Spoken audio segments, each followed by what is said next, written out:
Hello বন্ধুরা, সবাই নিশ্চয়ই ভালো আছেন। আজ বানিয়েছি আমের চাটনি। এভাবে আমের চাটনি বানালে খেতে কিন্তু খুব সুন্দর হয়। ছোট বড় সকলের খুব প্রিয় এই আমের চাটনি।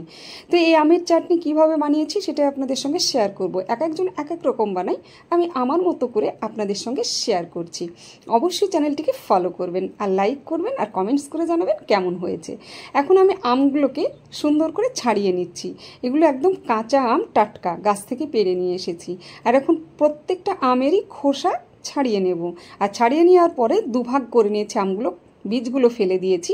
আর এটাকে সুন্দর একটা গ্রেডারের সাহায্যে সবগুলোকে গ্রেড করে নিচ্ছি।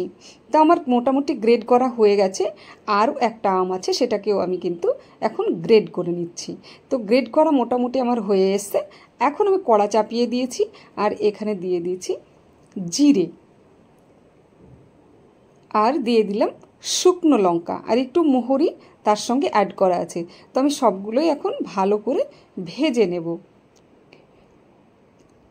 তো এটা ভাজা হয়ে গেছে মোটামুটি। এখন আমি এটাকে নামিয়ে এটাকে ভালো করে গুঁড়ো করে নেব। এখন গুঁড়ো করা মোটামুটি হয়ে গেছে। এখন কড়া চাপিয়ে দিয়েছি আমি, আর এখন দিয়ে দেব সাদা তেল। এখানে আপনারা চাইলে সরিষার তেলও পুরো দিতে পারেন। তো আমি এখানে কিছুটা সাদা তেল আর কিছুটা সরিষার তেল এখানে অ্যাড করে দিলাম।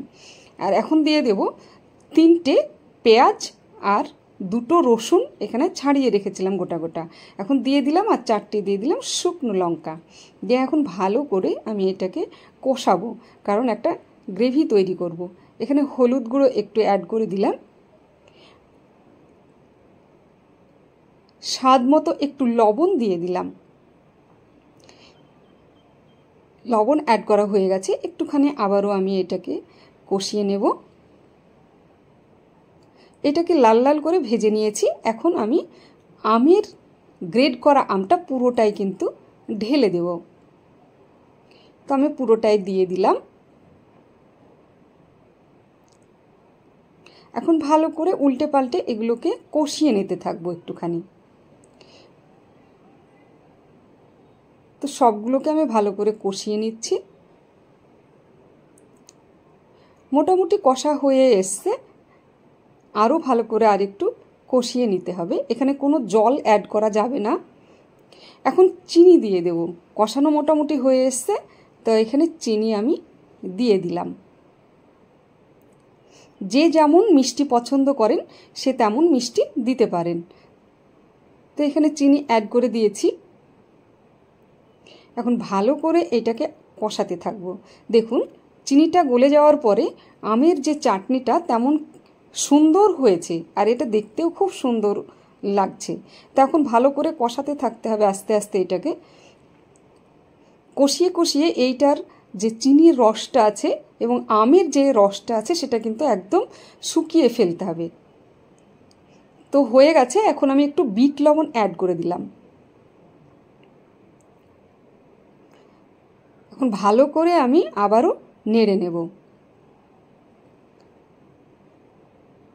আমি চাটনিটা মোটামুটি হয়ে গেছে। এটা একটু জেলি জেলি টাইপের হবে, আর এটা দেখতেও খুব সুন্দর হয়েছে, আর খেতেও কিন্তু অসাধারণ। সেন্ট বেরিয়েছে দারুণ।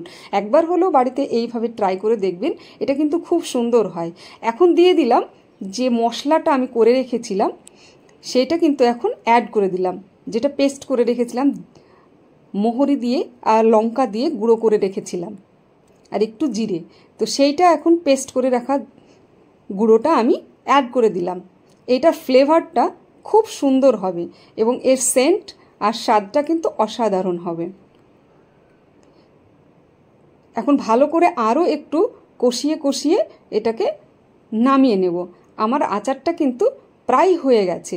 দেখতে পাচ্ছেন একদম শুকিয়ে গেছে জলটা, আর এখন গায়ে গায়ে সুন্দরভাবে লেগে গেছে, একদম জেলি জেলি ভাব।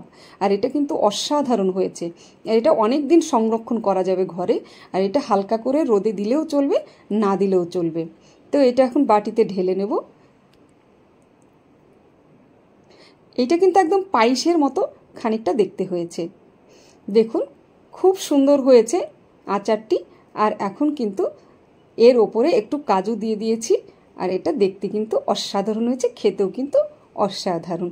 এটা চাটনি হিসেবেও খাওয়া যাবে, আবার এটা সিঙ্গাড়াতে খাওয়া যাবে, পাউরুটিতে খাওয়া যাবে। তো একটু তুলে দেখাচ্ছি, দেখুন অসাধারণ হয়েছে এটা।